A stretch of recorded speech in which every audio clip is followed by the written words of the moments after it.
Bonsoir Sergio Coronado, merci d'être avec nous en direct sur RT France. Avant de décrypter l'actualité, notamment française, évidemment, actualité sociale chargée, on en parlera.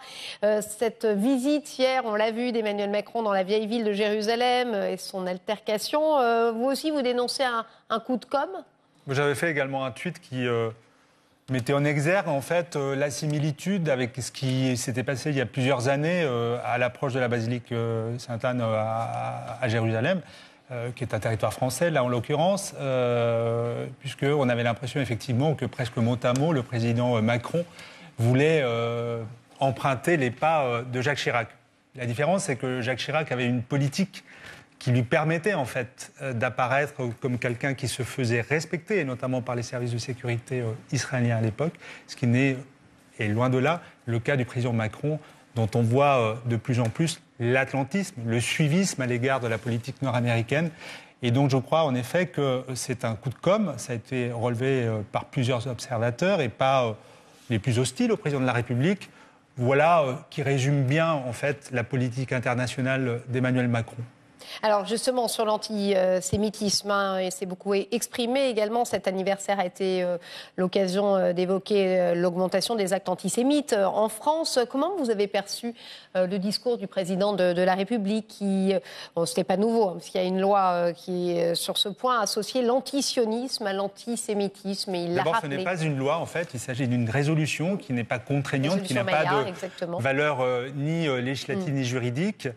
Je crois qu'il y a une très grande confusion. D'ailleurs, il y avait eu un appel d'intellectuels juifs et notamment de grands chercheurs, professeurs, écrivains israéliens qui dénonçaient la confusion qu'il y aurait à présenter en fait toute critique de la politique gouvernementale israélienne comme une forme d'antisémitisme. Je crois que l'antisémitisme est un fléau, qu'il faut le combattre, que nous disposons en France notamment d'un arsenal juridique suffisamment complet et qu'il ne me paraît pas sage, il ne me paraît pas souhaitable de faire d'un débat politique, c'est-à-dire de l'appréciation de la politique israélienne, un combat contre l'antisémitisme ou utiliser cette critique-là comme si c'était en fait une expression de l'antisémitisme. Je crois que ce sont deux choses distinctes et quand on joue la confusion, on affaiblit en fait la lutte nécessaire, indispensable contre l'antisémitisme. Justement, vous l'avez vu, ces augmentations d'actes antisémites, comment vous l'expliquez, vous, et si vous étiez au pouvoir, comment vous lutteriez contre ce fléau en France? D'abord, on a un dispositif législatif et juridique qui permet en fait de poursuivre, de condamner. Il y a également en fait un travail pédagogique nécessaire et je crois qu'il y a à la fois une augmentation des actes antisémites, mais on l'a noté également dans l'actualité, une augmentation des actes racistes en général, des violences à l'égard des minorités, des personnes LGBT. Je crois que cela fait partie d'une des grandes missions de l'éducation nationale, de construire en fait la conscience, la citoyenneté, de lutter contre les discriminations et le racisme. Et ensuite, évidemment, une attention particulière. Moi, je le vis comme candidat aujourd'hui à l'élection municipale à Bondy, contre ces formes de dérapage, ces formes de violence qui enfreignent en fait la capacité que nous avons à vivre ensemble, à vivre en commun. La loi Avia, par exemple, efficace pour vous? Est-ce qu'elle peut contribuer à limiter les propos haineux sur Internet et prendre le problème du bon bout? Quand je m'attarde sur le texte proposé par les parlementaires, dont Mme Avia, avocate par ailleurs, est rapporteure, je me dis que l'enfer est pavé de bonnes intentions.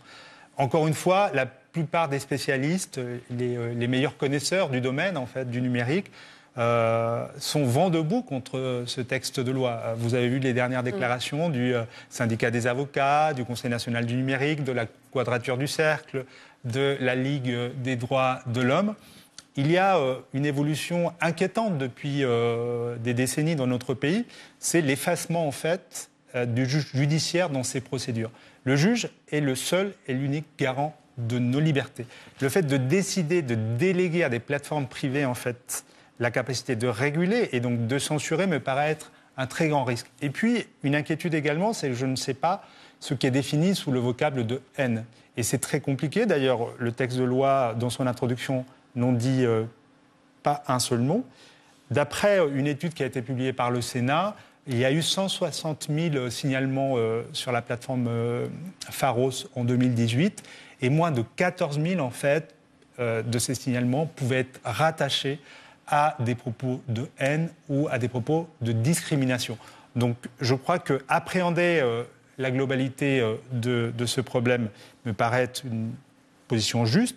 En revanche, les propositions qui sont aujourd'hui portées par ce texte de loi visent à généraliser une forme de censure privée et je crois que c'est très inquiétant. Je rappelle par ailleurs qu'il a été introduit à la demande du gouvernement un amendement particulièrement inquiétant sur demande de la police. Il y aurait retrait sous les 24 heures. Dans les 24 heures, en fait, toute publication posant difficulté. Qu'en serait-il si cette loi avait été adoptée il y a plusieurs années concernant, par exemple, les violences policières qui ont été d'abord, et vous le savez très bien, parce que vous avez été un des seuls médias à porter l'affaire devant le public, qu'en serait-il des violences policières qui ont d'abord été montrées sur les réseaux sociaux, qui ont fait l'objet de signalements, et notamment d'un journaliste bien connu désormais, David Dufresne, si la police avait eu cette capacité finalement à mettre en exergue, à dénoncer, à s'opposer à leur diffusion sous couvert de propos de haine à l'égard des forces de l'ordre. Moi, je suis très inquiet, en fait, qu'on délègue à des intérêts privés, à des plateformes privées, la régulation d'un espace de liberté d'expression et que, par ailleurs, la place du juge dans ces questions qui me paraissent prioritaires quant à nos libertés soit à chaque fois marginalisée. L'actualité, c'est aussi évidemment toujours le projet de réforme des retraites avec une nouvelle grande journée de mobilisation demain, alors que dans le même temps, le projet est présenté en Conseil des ministres. Vous pensez que ça va encore changer quelque chose de se mobiliser? Le gouvernement a l'air déterminé à aller jusqu'au bout. Le gouvernement a l'air évidemment déterminé depuis le départ. D'ailleurs, on a 2 ans de négociations factices, pour dire les choses telles qu'elles ont été vécues par les principaux acteurs et notamment du monde syndical. Je constate qu'il y a une forme de radicalité, d'aveuglement, de refus en fait de ouvrir un dialogue et de faire jouer la démocratie sociale dans ce pays de la part du gouvernement. Ce que je constate aussi, c'est que la détermination, elle n'est pas simplement du côté du gouvernement, elle est aussi du côté de celles et de ceux qui majoritairement aujourd'hui dans le pays s'opposent à ce projet de réforme qui a introduit en fait un système à point qui met fin au régime paritaire tel que nous le connaissons sous prétexte de lutter contre les régimes spéciaux alors qu'il en crée de nombreux autres. Ce que l'on sait, et moi je suis bien placé pour le savoir, d'abord j'y suis né dans ce pays, le Chili, et j'ai été parlementaire des Français établis en Amérique latine. Les pays qui ont mis en place ce type de réforme connaissent des situations similaires, c'est-à-dire un appauvrissement général des pensions, un appauvrissement général des retraités. C'est comment on stoppe le gouvernement parce que l'équation devient extrêmement compliquée. La grande majorité des Français, 61%, veulent le retrait de ce projet. Dans le même temps, pour ce terme à la mode, 56% d'entre eux demandent la fin de la grève. Certains syndicats aujourd'hui, CFE, CGC, demandent une pause, même s'ils demandent toujours le retrait, mais une pause dans la mobilisation. Donc, c'est plus compliqué que ça. Quand vous lisez les enquêtes, la grève, c'est un inconvénient. C'est ce qui fait sa force. Et depuis plus d'un mois, par exemple, en région parisienne, les gens en ont pâti. On en fait les frais. Comment se mobiliser ces difficultés. Moi, ce que je constate, c'est que ce mouvement est assez extraordinaire. Vous le voyez dans les images que vous montrez en ce moment. C'est qu'il fait preuve d'une très grande créativité. Que même si on peut juger en effet que la grève est un moyen de mobilisation qui peut présenter des problèmes parce que ça peut susciter de la désaffection, des gens qui peuvent, en raison des difficultés rencontrées quotidiennement, s'en éloigner, diminuer leur encouragement ou leur soutien aux protestations. Ce que je constate, moi, c'est que ce mouvement est capable de nouvelles formes d'action.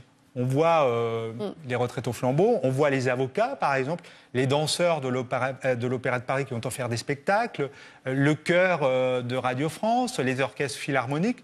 Je crois qu'on avait rarement vu depuis fort longtemps dans ce pays, en France, une telle créativité dans la mobilisation. Ce qui veut dire, en fait, c'est que ce mouvement, même s'il connaît des difficultés, parce que tenir une grève de plus de 40 jours, c'est extrêmement difficile, les gens le payent financièrement, plein de secteurs qui jouent un rôle moins clé en fait dans l'appareil productif, dans le déplacement de nos concitoyens, se mobilisent avec leurs armes propres.